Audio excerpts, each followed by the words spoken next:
Hello and welcome to this tutorial where I'm going to have a look in depth at creating a cool effect using the new Fireplace in Crayta. So Fireplace and Fire Torch are two new effects that have been added to Crayta as part of the Cybertanica Battle Pass, and they both feature really rich ways of customizing exactly how a fire looks. But you don't have to stop with fires. These two specific effects can be used to generate loads of different cool effects. For example, I've got a normal fireplace with some wall sconce here.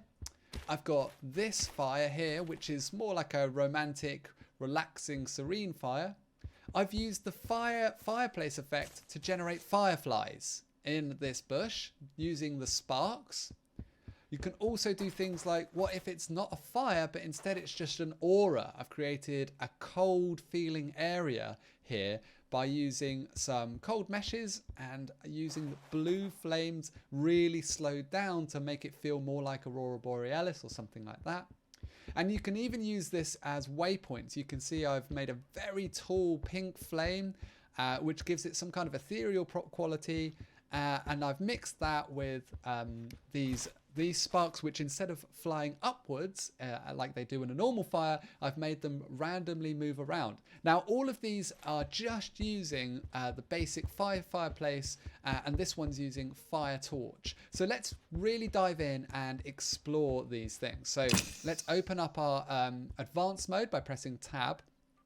And then in the effects section of the library, I'm going to click on Fireplace and I'm going to add it to my game world. And you can see that here is the basic version of the fireplace, and this works really nicely in this fireplace over here. So just without doing anything, I've already got a general sort of fireplace there.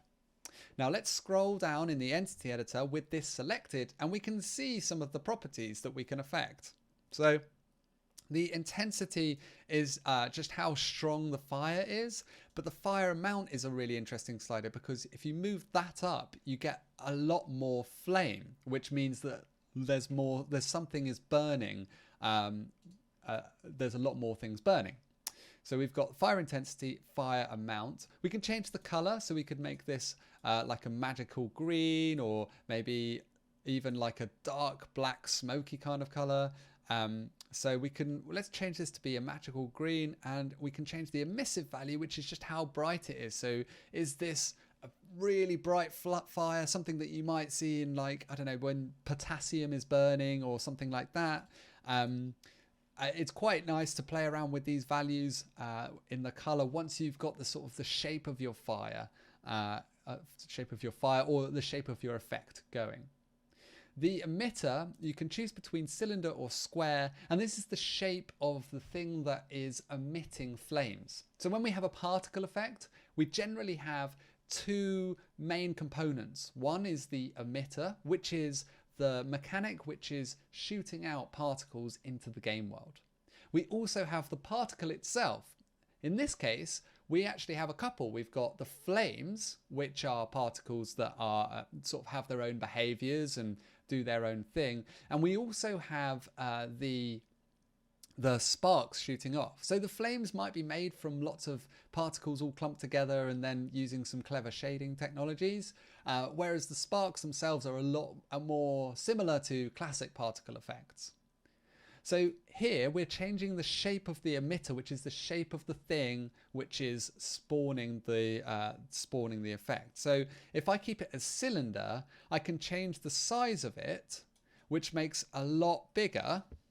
And I can also change the size ratio. So at the moment, it's fairly it's more like an oval. If we look at it from the top, you can see it's more like a very elongated oval. If I change the size ratio, we can see it goes into a lot more circular circle.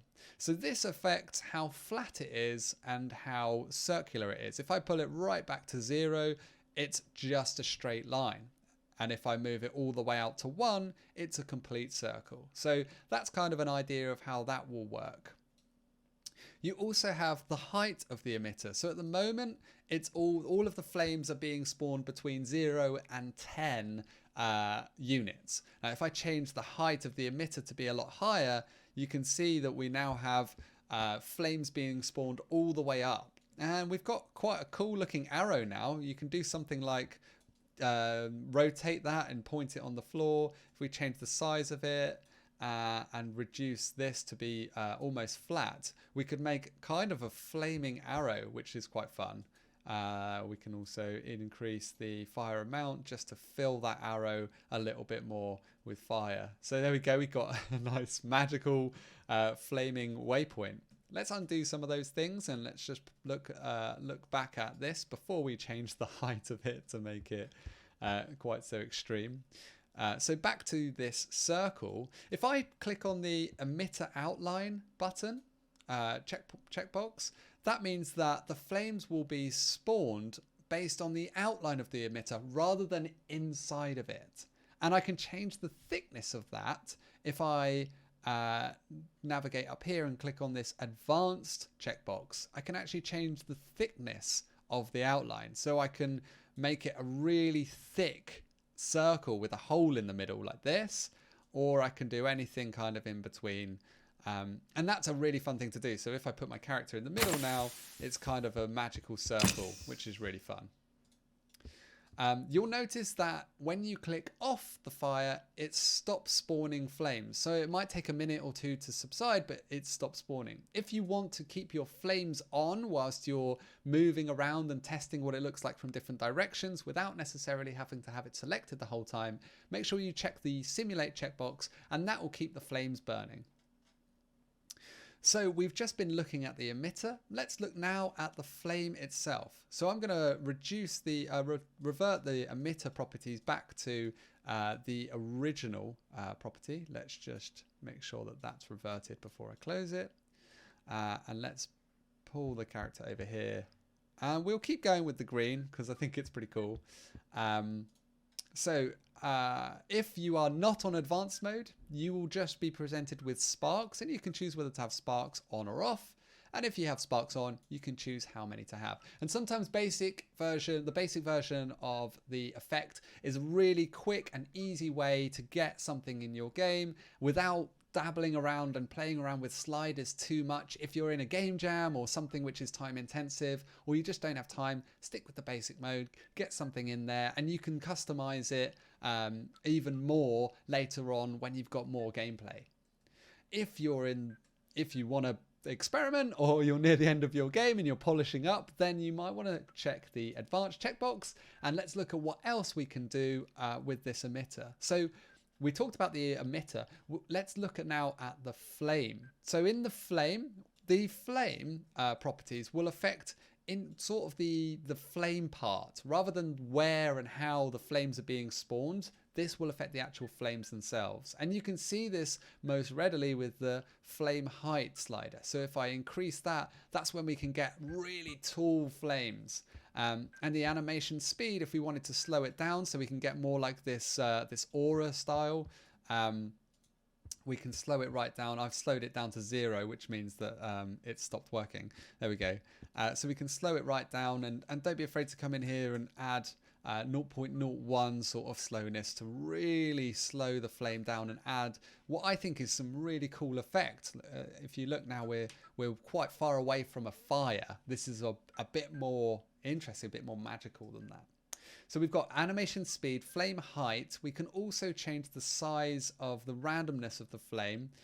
So we can, increase the size of the flame max and min, and that will change the difference between the biggest and the smallest flames. So you can create some really interesting, cool effects. If I was to change this to white, it might start looking almost stormy. I don't know.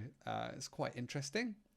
And finally, the flame size curve exponent. So this is just how different we want it between the min and the max. Sort of, are we gonna be closer to? It's essentially how much they grow towards the center. So when a fireplace has the fire, the bulk of the fire is in the middle of the fireplace, and then there's a little bit less around the outside. If we have this flame curve, we can make the middle of the fire much taller than the outside, or we can actually make it so that it's quite big all the way around. And that's kind of what I did over here with this one. And finally, rotation randomness. So we need to increase the speed of the animation a little bit, but this is essentially we can spawn the flames pointing directly up, so all flames point directly up if this is set at 0, or we can make them so that they point in 360 degrees. So if I rotate this now, we should be able to see, it's because I've simulated it. You can't move it or rotate it if you simulated it. But if I move it out, you can see it. Now I'm making almost like a green star effect by using the 360 here. And if I move around it, notice that it will follow me. So it's kind of, it doesn't matter where I'm looking at it from. It will be that sort of that 360. So we can make this kind of green star shining above. It might be quite fun to put, I don't know, one of these jeweled skulls in the middle there. Let's make it nice and big. Yeah, something like this. And let's go back to simulating the fireplace. So yeah, we've got kind of a scary situation now. I really want to put some green ore in its eyes, but I'll get around to that eventually. I mean, I could just use more flame effects. So we've got this, and now what happens when I check the sparks enabled and I start adding sparks to it as well? The amount of sparks, the size of the sparks. I mean, a lot of this you won't necessarily be able to see because of the sheer size of the flames. So let's just drop the size back down of the flames, and let's make this skull invisible. And you'll see the now where we're spawning the sparks. If I go back down to the sparks, then let's have a look at some of these cool sliders. So the amount of sparks is just how many sparks are being generated, and it's quite a lot there. And you really have to balance some of the spark and some of the flame choices that you make. You have to balance it between how it looks with the performance on people's computers or on the cloud gaming. So bear in mind when you're doing this kind of thing, make sure that you're testing on a few different devices and a few different platforms just to double check that it's all good and that you haven't slowed your game down or affected your frame rate. So the amount of sparks is just how many, and if I increase this, this is almost huge clumps of sparks being generated, or less is just the odd 1 or 2. Here we go. And then the size of the sparks is, are they big or small? It's pretty self-explanatory. So this might be quite fun to do some big sparks. The lifetime is how long the sparks stick around for. So they're generated, they have this whole lifespan where they increase in size, they zoom up, and then they decrease in size until they vanish, and that's the end of their lifetime. So if we increase the lifetime, this will increase how long they stay around for. And once they've had their initial sort of velocity of going up, they generate a lot more turbulence a bit higher up, and you can get, that's where we can get the sort of the firefly kind of effects. Again, that's something you really need to look at in terms of performance with your sparks. So the velocity is how much it's shooting up, and the velocity angle is in what direction. So because we've got this 360 fire, it might be quite fun to have the velocity angle really spilling out all over the place, but to drop the velocity right back so that stuff is kind of coming out something like that. Yeah, that's quite cool. Sparks drag is sort of the air resistance that the sparks are experienced. So you'll see as they get shot up, let's just change that angle back to 0. As they fire directly upwards, they slow down in velocity. So they start fast and they slow down, almost like they're being kicked out by a fire. If we decrease drag, they will never slow down. So they just keep going up at the same speed.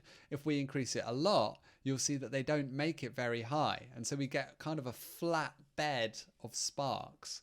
And then finally, the turbulence is just how much kind of randomness you want the sparks to experience. And that can lead to the sparks looking like creatures rather than sparks being generated from a fire.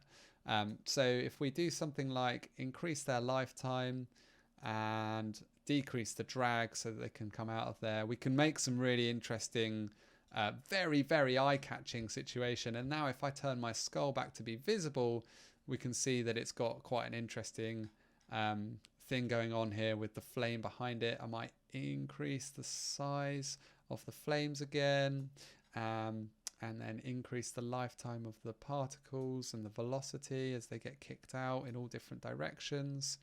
Yeah, so very ethereal, magic, floating skull situation. Now, when it comes to adding these fires into your game world and making them look really cool, I can't stress enough that it's also a good idea to combine them with things like lights. So here I've added a light and I've added a kind of flickering script to it. And so by combining the new fireplace particle effects with lights, and the same here with the blue light on the chair, which has got a very slow, smooth flicker. By combining the two, lights and the effects, you can get some really cool and very believable situations that just really amplify the magic, or really bring about the certain atmosphere that you're going for in your game. Also combining with things like the custom steam. So here I've made some clouds using the custom steam. Now this is going to be a package, so you'll be able to play around with these different effects that I've created, and I'll make sure that this game world is remixable so that you can come in and you can explore it. You can see the properties that I've set for the different things, as well as look at the lights and the flickering light script and all of that kind of thing. So make sure you check that out. If you get stuck, don't hesitate to head over to our Discord, discord.gg/Crayta, and you can ask our wonderful community things about creating, as well as the community moderators and people like that who will be in there and most willing to help. Also check out our Facebook group. So we have an official Crayta community group on Facebook. We also like our Facebook page, subscribe to our YouTube channel, and like this tutorial if you liked this tutorial. And I look forward to dancing around in your magical fire in Crayta.